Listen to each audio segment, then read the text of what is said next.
Good morning friends, कैसे हैं आप लोग। आशा करती हूँ आप लोग अच्छे होंगे, मस्त होंगे, व्यस्त होंगे और अपनी तैयारी भी बहुत ही शानदार तरीके से कर रहे होंगे। मैं हमेशा आपके लिए टेस्ट सीरीज लेकर के आती रहती हूँ। आज भी मैं टेस्ट सीरीज लेकर के आई हूँ और ये रुक्मिनी का है, बीएसएससी का। आज मैं थोड़ा साइंस का क्वेश्चन कराऊँगी, फिर थोड़ा सा जीके का क्वेश्चन कराऊँगी, करेंट अफेयर और कुछ देश विदेश का। तो चलिए चलते हैं टेस्ट सीरीज की तरफ बिना समय गंवाए हुए और फर्स्ट क्वेश्चन देखते हैं। फर्स्ट क्वेश्चन क्या है साइंस का। तो फर्स्ट क्वेश्चन है कि ऊंचे भवनों के शीर्ष पर लगे खतरे के संकेत लाल वर्ण के होते हैं। इन्हें दूरी से आसानी से देखा जा सकता है क्योंकि अन्य वर्णों की अपेक्षा लाल वर्ण का प्रकाश कैसा होता है, ये आपको बताना है। धुएं तथा कोहरे द्वारा सर्वाधिक प्रकीर्णन होता है, या धुएं तथा कोहरे द्वारा न्यूनतम प्रकीर्णन होता है, या धुएं तथा कोहरे द्वारा सर्वाधिक अवशोषित होता है, या वायु में तीव्रता गति से चलता है। तो इसका आंसर आपको बता दो, तो इसका आंसर हो जाएगा बी, धुएं तथा कोहरे द्वारा न्यूनतम प्रकीर्णन होता है, जिससे कि लाल रंग अधिक आसानी से देखा जा सकता है। इसलिए लाल रंग को ऊंचे भवनों के शीर्ष पर लगाया जाता है। आपको ये बता दें कि जिस रंग का तरंग जितना अधिक होता है उसका प्रकीर्णन उतना ही कम होता है। बैगनी रंग जो है उसका प्रकीर्णन सर्वाधिक होता है, जबकि लाल रंग का सबसे कम होता है। तो आकाश का रंग किसके कारण लाल होता है, नीला दिखाई देता है? तो प्रकीर्णन के कारण ही आकाश का रंग नीला दिखाई देता है। तो आपको लिख करके कमेंट बॉक्स में बताना है कि और किस कारण, प्रकीर्णन के कारण और कौन कौन से चीज़ें होती हैं वो। फिर नेक्स्ट क्वेश्चन है 43 में यह बताया गया है, इसका आंसर हो जाएगा बी, और आपको सी 43 क्वेश्चन है विकल्पम निम्नलिखित तथ्य में कौन सा गुरुत्वाकर्षण के सर्वाधिक नियम द्वारा समझा नहीं गया है। तो इसका आंसर लगाना है कि एक ग्रहों के चारों ओर सूर्य की गति, बी है पृथ्वी के चारों ओर पर चंद्रमा की गति, सी है चंद्रमा और सूर्य के कारण ज्वार भाटा, और वह बल जो हमें धरती से बंधे रहता है। इसका आंसर आपको लगाना है। तो इसका आंसर हो जाएगा 43 का ए हो जाएगा। ग्रहों के चारों ओर सूर्य की गति को हम गुरुत्वाकर्षण के स्वाभाविक नियम से नहीं बता सकते हैं। तो आपको बता दें कि न्यूटन के गुरुत्वाकर्षण का नियम बताता है कि ब्रह्मांड में किन्हीं दो पिंडों के मध्य कार्य जो करने वाला आकर्षण बल होता है उनके द्रव्यमान के गुणनफल के समानुपाती तथा उसके मध्य की दूरी के वर्ग के व्युत्क्रमानुपाती होता है। और गुरुत्वीय बल के कारण ही पृथ्वी की सतह से मुक्त रूप से फेंका हुआ कोई भी वस्तु वापस आ जाता है, और पृथ्वी के गुरुत्वाकर्षण के कारण ही जो वायुमंडल होता है वो उपस्थित है। नेक्स्ट क्वेश्चन आपको बताना है। नेक्स्ट क्वेश्चन क्या है वो आपको बताना है। 43 के बाद जो नेक्स्ट क्वेश्चन है वो है निम्नलिखित में से कौन वोल्टता को निरूपित करता है। इसमें बताना है कि कौन सा वोल्टता को निरूपित करता है। पहला है किया गया कार्य बटा विद्युत धारा इंटू समय, बी है किया गया कार्य इंटू आवेश, सी है किया गया कार्य इंटू समय बटा विद्युत धारा, डी है किया गया कार्य इंटू आवेश इंटू समय। तो फर्स्ट का आंसर हो जाएगा 44 का ए, किया गया कार्य बटा विद्युत धारा गुणित समय। ये आपका समझ में आ गया होगा। इसके बाद ये आपको बता दें कि वोल्टा का जो विभवांतर को हम मापते हैं उसे क्या कहते हैं, उसको वोल्ट मीटर कहा जाता है। वोल्ट मीटर के द्वारा ही वोल्टा को हम मापते हैं। नेक्स्ट क्वेश्चन है कि गुणसूत्र जिसमें गुणसूत्र बिंदु अनुपस्थित होता है क्या कहलाता है। ये आपको बताना है क्या कहलाता है। इसका आंसर हो जाएगा, क्या हो जाएगा, आपको दिख रहा है मेटासेंट्रिक, एक्रोसेंट्रिक, टेलोसेंट्रिक, एसेंट्रिक। तो इसमें बताना है कि कौन सा होगा। तो गुणसूत्र जिसमें गुणसूत्र बिंदु अनुपस्थित होता है उसे हम क्या बोलते हैं, एक्रोसेंट्रिक। क्या बोलते हैं इसको, सॉरी एसेंट्रिक बोलते हैं, इसको एसेंट्रिक बोलते हैं।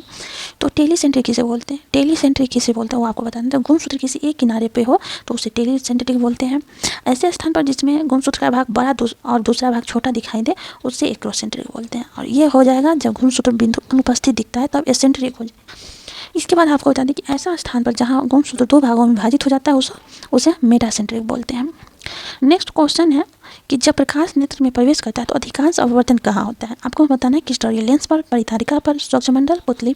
स्वच्छमंडल को कॉर्निया कहते हैं। तो इसका आंसर क्या हो जाएगा, तो इसका आंसर हो जाएगा बी, स्वच्छमंडल कॉर्निया पर। क्या आंसर हो जाएगा, कॉर्निया इसका आंसर हो जाएगा।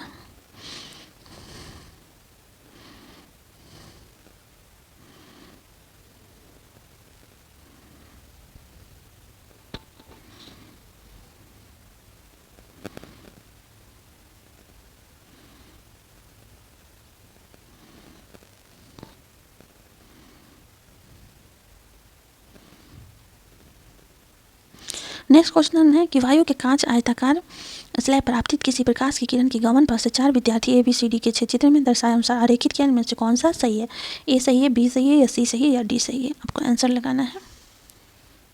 कौन सा आंसर होगा वो आपको बताना है। तो इसका आंसर हो जाएगा 47 का B। इसका बहुत ही डिटेल में समझाना होगा, इसलिए इसको शॉर्ट में ही छोड़ के चलते हैं।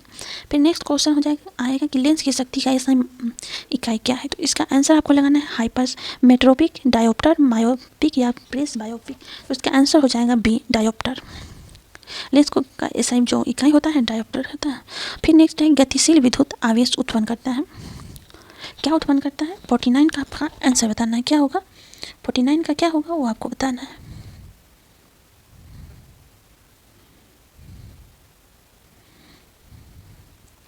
फोर्टी नाइन का हो जाएगा केवल एक विद्युत क्षेत्र, B चुंबकीय क्षेत्र, C दोनों विद्युत चुंबकीय क्षेत्र। तो इसका आंसर हो जाएगा, क्या हो जाएगा? C दोनों विद्युत तथा चुंबकीय क्षेत्र, ये हो जाएगा इसका आंसर।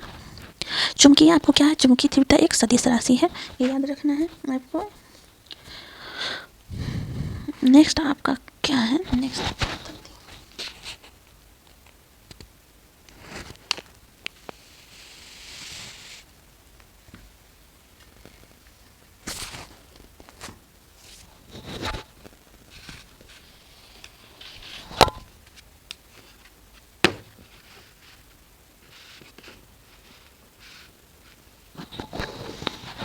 नेक्स्ट आपको बताना है कि निम्नलिखित में से कौन एल्केन को दर्शाता है? कौन एल्केन को दर्शाता है उसको आपको बताना है। सॉरी,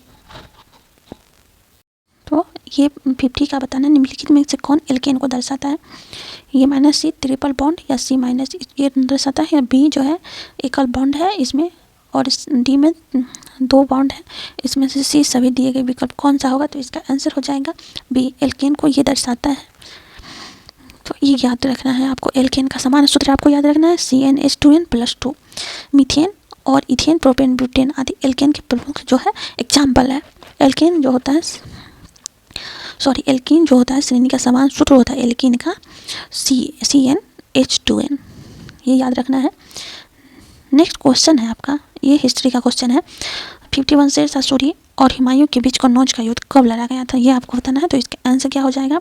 C हो जाएगा। 1540 में कन्नौज का युद्ध हुआ था शेरशाह और हुमायूं के बीच। नेक्स्ट क्या है कि राष्ट्रीय ऊर्जा संरक्षण दिवस कब मनाया जाता है? 52 का क्या है? राष्ट्रीय ऊर्जा संरक्षण दिवस कब मनाया जाता है? तो इसका आंसर क्या हो जाएगा? 52 का C हो जाएगा। C 14 दिसंबर इसमें दिया हुआ है। A 14 May, B 17 December, D 27 सितंबर। तो इसका आंसर हो जाएगा C 14 दिसंबर, ये याद रखना है आपको। नेक्स्ट है दुनिया के एकमात्र समुद्र का नाम बताइए जिसके पास भूमि सीमा नहीं है, उसका नाम बताना है। इसका आंसर अमुंडसेन सागर, पचेरा सागर, आरिश सागर, सारगैसो। इसका आंसर क्या हो जाएगा? सारगैसो। सारगैसो जो है उसमें भूमि की सीमा नहीं है। नेक्स्ट क्वेश्चन आपका है स्क्रीन पे। निम्नलिखित में किसी सीमांत गांधी के नाम से जाना जाता है? तो सबको याद होगा अब्दुल गफ्फार खान को सीमांत गांधी के नाम से जाना जाता है। फिर नेक्स्ट है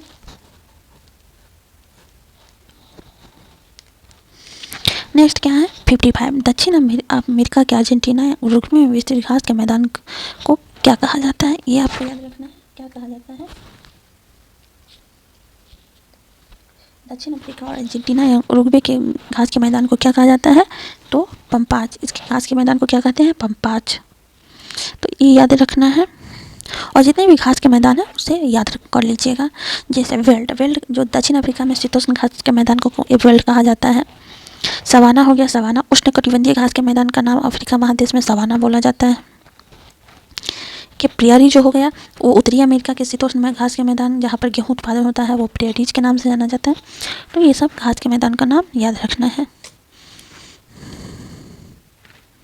नेक्स्ट क्वेश्चन क्या है कि 56 क्या है कि लैटिन अमेरिका जो है भारत के लैटिन अमेरिका के निम्नलिखित में किस देश में जनसंख्या का घनत्व निम्नतम है? तो इसका जो सबसे निम्नतम है वो बताना है। B Ecuador, A Brazil, C Colombia, D Venezuela. तो इसका आंसर हो जाएगा A। क्या हो जाएगा? A। यहाँ देश में जनसंख्या का घनत्व न्यूनतम है। तो ये 15 कितना क्वेश्चन हो गया? 15-16 क्वेश्चन हो गया है, तो यहीं तक हम रखते हैं। फिर लंबा वीडियो हो जाएगा, इसके लिए इस कारण से मैं इतना ही तक वीडियो रखती हूँ। फिर नेक्स्ट और सारे क्वेश्चन को लेकर के आती रहूँगी। कृपया आप बने रहिएगा इसी तरह। देखने के लिए धन्यवाद। कृपया शेयर कीजिएगा और लाइक, सब्सक्राइब एंड कमेंट कीजिएगा। धन्यवाद। Good night.